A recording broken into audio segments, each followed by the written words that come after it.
दोस्तों चैप्टर के स्टार्ट में जो पहला पैराग्राफ है इसमें यही बात दोबारा बताई गई है कि सेल के अंदर इंट्रासेलुलर फ्लूइड में पोटेशियम मैग्नीशियम और फॉस्फेट आयंस होते हैं, जबकि एक्स्ट्रा सेलुलर फ्लूइड में सोडियम क्लोराइड और बाइकार्बोनेट आयंस होते हैं। ये बात मैं आपको पिछली वीडियोस में बार बार बता चुका हूँ। उसके बाद इस पैराग्राफ में बताया गया है कि इस चैप्टर में हम सेल मेम्ब्रेन से सब्सटेंसेस की जो ट्रांसपोर्ट होती है उनके ट्रांसपोर्ट मैकेनिज़म्स को स्टडी करेंगे। इसके बाद दोस्तों नेक्स्ट टॉपिक है cell membrane consist of lipid bilayer with cell membrane transport proteins. दोस्तों इस टॉपिक को भी हम पिछली वीडियो में डिस्कस कर चुके हैं। मैंने आपको बताया था कि सेल मेम्ब्रेन लिपिड बाइलेयर से बना होता है जिससे सिर्फ लिपिड सब्सटेंसेस ही पास हो सकते हैं। Water soluble substances cell membrane से पास नहीं हो सकते। वाटर सोलुबल सब्सटेंसेस को सेल मेम्ब्रेन से पास करने के लिए कुछ मेम्ब्रेन ट्रांसपोर्ट प्रोटीन्स होती है जिनको चैनल प्रोटीन्स या फिर कैरियर प्रोटीन्स कहा जाता है। ये बात भी मैं आपको पिछली वीडियो में बता चुका हूँ।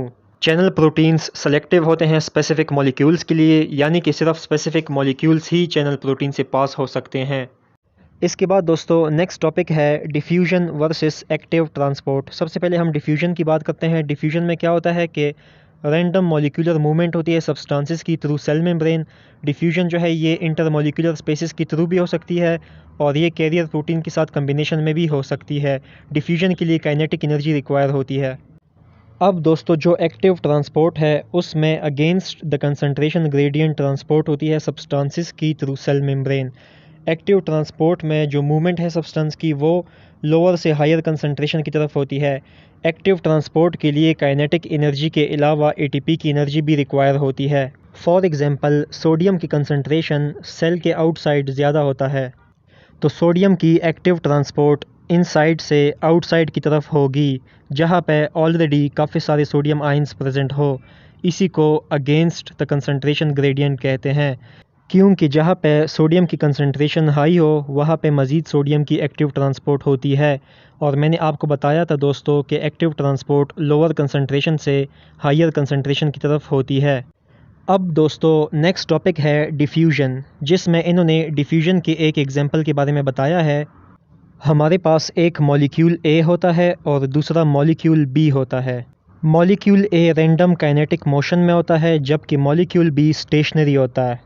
जब मॉलिक्यूल ए मॉलिक्यूल बी के साथ टकराता है तो फिर मॉलिक्यूल ए अपनी कुछ काइनेटिक एनर्जी मॉलिक्यूल बी में ट्रांसफ़र कर देता है, जिसकी वजह से मॉलिक्यूल बी की भी रैंडम काइनेटिक मोशन स्टार्ट हो जाती है और दोनों मॉलिक्यूल्स एक दूसरे को रिपेल करते हैं। जितनी ज़्यादा मोशन होती है मॉलिक्यूल्स की उतनी ही ज़्यादा हाई हीट और हाई टेम्परेचर होगा। मॉलिक्यूल की मोशन तब तक ख़त्म नहीं होती जब तक एब्सोल्यूट ज़ीरो टेम्परेचर अचीव ना हो। अब दोस्तों अगले पैराग्राफ में फैसिलिटेटेड डिफ्यूजन और सिंपल डिफ्यूजन के फ़र्क का बताया है। सिंपल डिफ्यूजन बग़ैर कैरियर प्रोटीन के हो जाता है, जबकि फैसिलिटेटेड डिफ्यूजन के लिए कैरियर प्रोटीन रिक्वायर होता है।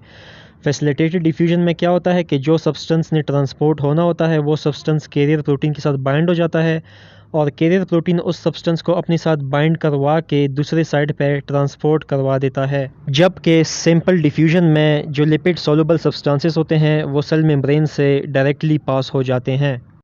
काइनेटिक एनर्जी नंबर और साइज़ ऑफ ओपनिंग्स और अमाउंट ऑफ सब्सटेंस के ज़रिए रेट ऑफ डिफ्यूजन डिटरमाइन होता है। इसके बाद दोस्तों नेक्स्ट टॉपिक है diffusion of lipid soluble substances through lipid bilayer. इस टॉपिक में दोस्तों वही बात फिर से बताई गई है कि जो लिपिड सोलुबल सब्सटेंसेस होते हैं वो सेल मेम्ब्रेन से इजीली डिफ्यूज़ हो जाते हैं। इसके अलावा दोस्तों इन्होंने लिपिड सोलुबिलिटीज़ का बताया है कि जिन सब्सटेंस की लिपिड सोलुबिलिटी हाई होगी वो सब्सटेंस जो है रैपिडली डिफ्यूज़ होंगे सेल मेम्ब्रेन से। इसके बाद कुछ सब्सटेंसेस की एग्जांपल्स दी है oxygen, nitrogen, carbon dioxide and alcohol. ये जो सब्सटेंसेस होते हैं इनकी लिपिड सोलुबिलिटी सबसे ज़्यादा होती है। ये सब्सटेंसेस इजीली डिफ्यूज़ हो जाते हैं सेल मेम्ब्रेन से। इसके बाद नेक्स्ट टॉपिक है diffusion of water soluble substances through protein channels. ये बात भी मैं आपको ऑलरेडी बता चुका हूँ कि जो वाटर सोलुबल सब्सटेंसेस होते हैं उनकी ट्रांसपोर्ट जो है वो प्रोटीन चैनल्स के ज़रिए होती है। इसके अलावा सेल मेम्ब्रेन में कुछ पोर्स होते हैं जिनको एक्वापोरिन्स कहा जाता है।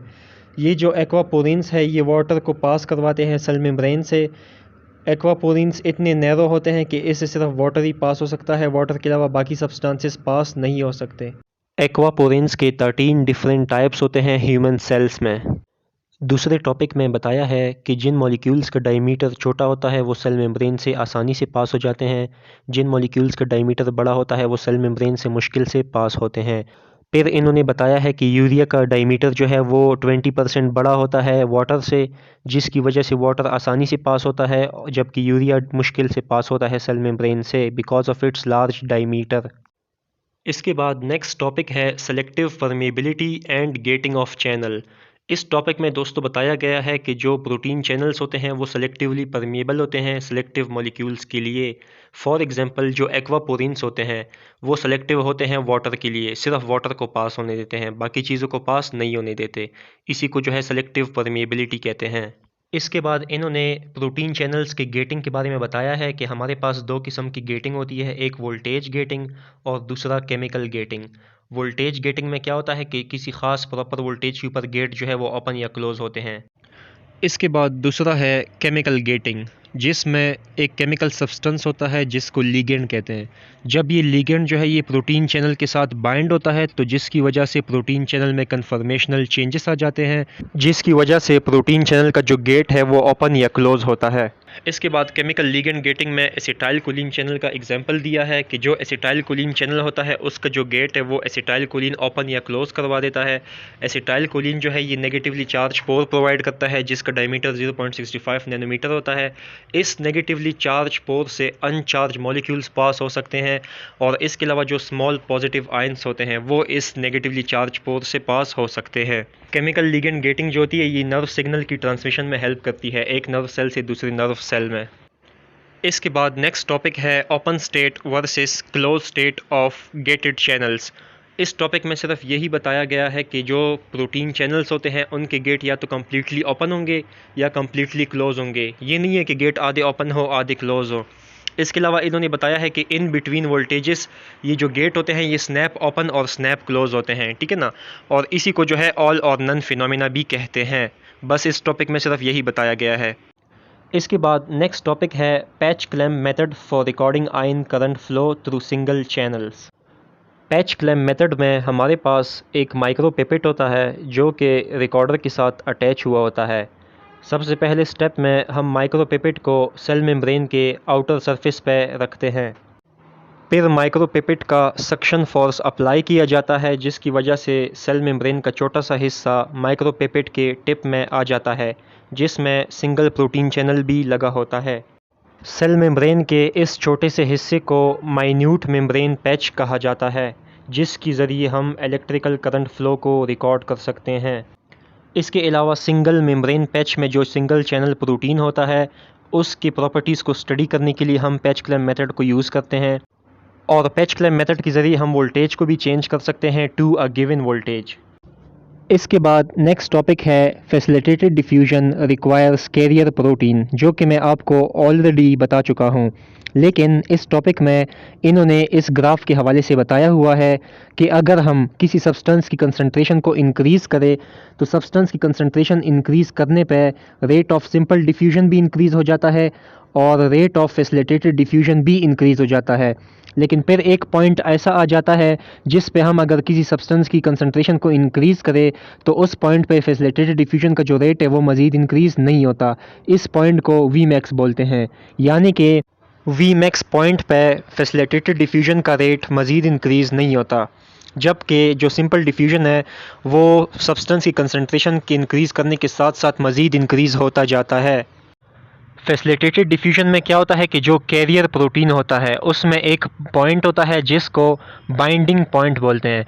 तो जिस मॉलिक्यूल ने ट्रांसपोर्ट होना है सेल मेम्ब्रेन से वो मॉलिक्यूल कैरियर प्रोटीन के बाइंडिंग पॉइंट के साथ बाइंड हो जाएगा, जिसकी वजह से कैरियर प्रोटीन में कन्फर्मेशनल चेंजेस आ जाएंगी और कन्फर्मेशनल चेंजेस की वजह से कैरियर प्रोटीन की जो ओपनिंग है वो सेल मेम्ब्रेन की दूसरी साइड पे शिफ्ट हो जाएगी, जिसकी वजह से जो मॉलिक्यूल है वो एक साइड से दूसरी साइड पे ट्रांसपोर्ट हो जाएगा सेल मेम्ब्रेन के अक्रॉस। इसके बाद नेक्स्ट पैराग्राफ में बताया है कि ग्लूकोज और अमाइनो एसिड्स जो है ये फैसिलिटेटेड डिफ्यूजन के ज़रिए सेल मेम्ब्रेन को क्रॉस करते हैं। इसके अलावा बताया है कि हमारे पास मेम्ब्रेन प्रोटीन्स की एक फैमिली होती है जिसकी 14 मेंबर्स होते हैं, ग्लूट 1 से ग्लूट 14 तक, जो कि ग्लूकोज ट्रांसपोर्टर्स होते हैं। इनमें से ग्लूट 4 जो है उसको इंसुलिन एक्टिवेट कराता है जो कि इंक्रीज़ करता है rate of facilitated diffusion of glucose 10 to 20 fold insulin sensitive tissues में। अब दोस्तों नेक्स्ट टॉपिक है factors that affect net rate of diffusion, यानी कि वो कौन कौन से फैक्टर्स हैं जो कि नेट रेट ऑफ डिफ्यूजन को अफेक्ट करते हैं, वो हम स्टडी करेंगे। सबसे पहले इन्होंने बताया है कि जितनी ज़्यादा कंसंट्रेशन डिफरेंस होगी अक्रॉस द मेम्ब्रेन, उतना ही ज़्यादा जो है net rate of facilitated diffusion होगा। आपको डायग्राम में नज़र आ रहा होगा कि कंसंट्रेशन आउटसाइड ज़्यादा है जबकि इनसाइड कम है, तो जो मॉलिक्यूल है वो आउटसाइड से इनसाइड की तरफ ट्रांसपोर्ट हो रहे हैं फैसिलिटेटेड डिफ्यूजन के ज़रिए। सी नॉट का मतलब है कंसंट्रेशन आउटसाइड, जबकि सी आई का मतलब है कंसंट्रेशन इनसाइड। तो दोस्तों इसका मतलब ये हुआ कि जो नेट डिफ्यूजन है वो डायरेक्टली प्रोपोर्शनल है to the concentration outside minus concentration inside the membrane. इसके बाद दूसरा फैक्टर है नर्स्ट पोटेंशियल। नर्स्ट पोटेंशियल वो पोटेंशियल होता है जिसमें कंसंट्रेशन डिफरेंस का इफ़ेक्ट और इलेक्ट्रिसिटी का इफ़ेक्ट बराबर हो जाए, इसको जो है नर्स्ट पोटेंशियल कहते हैं। जैसा कि आपको डायग्राम में नज़र आ रहा होगा, राइट साइड पे कंसंट्रेशन डिफरेंस ज़्यादा है जबकि लेफ़्ट साइड पे कंसंट्रेशन डिफरेंस कम है। तो जो कंसंट्रेशन डिफरेंस है वो चाहता है कि पार्टिकल्स राइट साइड से लेफ़्ट साइड की तरफ मूव हो, जबकि जो इलेक्ट्रिकल पोटेंशियल है वो चाहता है कि पार्टिकल लेफ़्ट साइड से राइट साइड की तरफ मूव हो। तो दोनों का जो इफ़ेक्ट है वो बराबर है, तो इसी को जो है नर्स्ट पोटेंशियल कहते हैं। उसके बाद नेक्स्ट टॉपिक है effect of pressure difference across the membrane. जितना ज़्यादा प्रेशर डिफरेंस होगा उतना ही ज़्यादा नेट रेट ऑफ डिफ्यूजन होगा, सिंपल सी बात है। इसके बाद नेक्स्ट टॉपिक है ऑस्मोसिस। ऑस्मोसिस के प्रोसेस में सॉल्वेंट मॉलिक्यूल्स लेस कंसंट्रेशन से हाई कंसंट्रेशन की तरफ मूव करते हैं थ्रू सेमी परमेबल मेम्ब्रेन। जैसा कि आपको डायग्राम में भी नज़र आ रहा होगा कि वाटर मॉलिक्यूल लेफ़्ट साइड पे लेस कंसंट्रेटेड है जबकि राइट साइड पे हायर कंसंट्रेशन में है। तो वाटर मॉलिक्यूल जो है वो लेफ़्ट साइड से मूव करेंगे राइट साइड में through a semi permeable membrane. इसके बाद नेक्स्ट टॉपिक है ऑस्मोटिक प्रेशर। ऑस्मोसिस के प्रोसेस को स्टॉप करने के लिए जो प्रेशर रिक्वायर होता है उसको ऑस्मोटिक प्रेशर कहते हैं। इसके बाद नेक्स्ट टॉपिक है ऑस्मोलैलिटी एंड ऑस्मोलैरिटी। दोनों के बीच में जो फ़र्क है वो आपको स्क्रीन पे शो हो रहा होगा। ऑस्मोलैरिटी क्या है? Number of osmoles of solute पर 1 लीटर ऑफ सोल्यूशन, जबकि ऑस्मोलैरिटी जो है वो number of osmoles of solute पर 1 kg ऑफ वाटर। ऑस्मोलैरिटी का यूनिट है मोल पर लीटर, जबकि ऑस्मोलैलिटी का यूनिट है ऑस्मोल पर litre. 1 gram molecular weight 1 osmole के बराबर होता है ऑस्मोटिकली एक्टिव सब्सटेंस का। फॉर एग्जांपल ग्लूकोज, क्योंकि ग्लूकोज जो है वो आयंस में डिसोसिएट नहीं होता, इस वजह से ग्लूकोज का जो 1 ग्राम मॉलिक्यूलर वेट है वो 1 ऑस्मोल के बराबर होता है। अगर कोई सोल्यूट आयंस में डिसोसिएट हो तो फिर ऐसे सिचुएशन में 1 ग्राम मॉलिक्यूलर वेट 2 ऑस्मोल के बराबर होगा। फॉर एग्ज़ाम्पल सोडियम क्लोराइड हो गया जो कि आयंस में डिसोसिएट होता है, तो फिर सोडियम क्लोराइड का 1 ग्राम मॉलिक्यूलर वेट जो है वो 2 ऑस्मोल के बराबर होगा। इसके अलावा extra cellular fluid and intracellular fluid की जो नॉर्मल ऑस्मोलैलिटी होती है वो 300 मिली ऑस्मोल पर किलोग्राम ऑफ वाटर होती है, और ऑस्मोलैरिटी जो है वो ईज़िली मैयर हो सकती है जबकि ऑस्मोलैलिटी ईज़िली मैयर नहीं हो सकती। इसके बाद नेक्स्ट टॉपिक है एक्टिव ट्रांसपोर्ट थ्रू मेम्ब्रेन, जिसमें इन्होंने प्राइमरी एक्टिव ट्रांसपोर्ट और सेकेंडरी एक्टिव ट्रांसपोर्ट के बारे में बताया है। सबसे पहले आपको एक्टिव ट्रांसपोर्ट के बारे में पता होना चाहिए कि active transport against the concentration gradient होती है। अब हम बात करते हैं primary and secondary active transport के बारे में। अगर एटीपी की एनर्जी यूज़ हो तो ये हमारे पास प्राइमरी एक्टिव ट्रांसपोर्ट होगा, और अगर कंसंट्रेशन ग्रेडियंट की एनर्जी यूज़ हो तो ये हमारे पास सेकेंडरी एक्टिव ट्रांसपोर्ट होगा।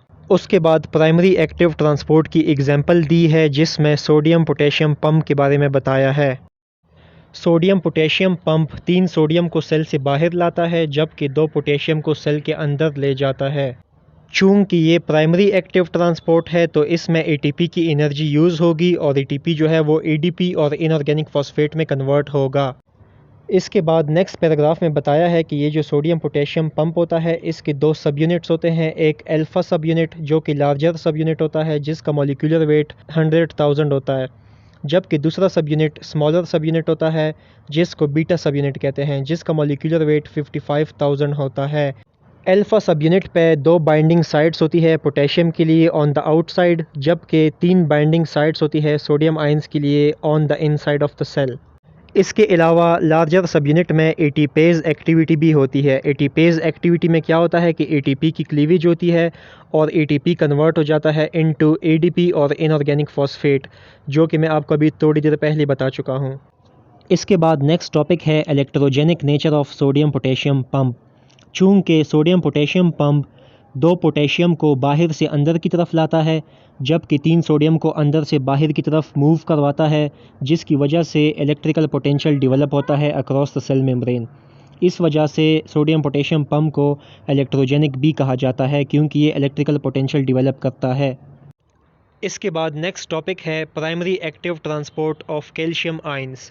कैल्शियम आयंस की primary active transport calcium pumps के ज़रिए होती है। हमारे पास 2 कैल्शियम पंप्स होते हैं, एक सेल मेम्ब्रेन के अंदर जो कि कैल्शियम को पंप करवाते हैं सेल मेम्ब्रेन के इनसाइड से आउटसाइड की तरफ, और दूसरा जो कैल्शियम पंप होता है वो कैल्शियम को पंप करवाता है into sarcoplasmic reticulum and mitochondria. इसके बाद नेक्स्ट टॉपिक है primary active transport of hydrogen ions. हमारी बॉडी में हाइड्रोजन आयंस की एक्टिव ट्रांसपोर्ट 2 जगहों पे होती है, एक स्टमक के गैस्ट्रिक ग्लैंड्स में और दूसरा रीनल ट्यूब्यूल्स में। गैस्ट्रिक ग्लैंड्स में पेराइटल सेल्स होते हैं जो कि हाइड्रोजन आयंस की सिक्रीशन करवाते हैं। जब ये हाइड्रोजन आयंस स्टमक में जाते हैं तो फिर स्टमक में क्लोराइड आयन के साथ हाइड्रोजन आयंस मिल के HCl बना लेते हैं।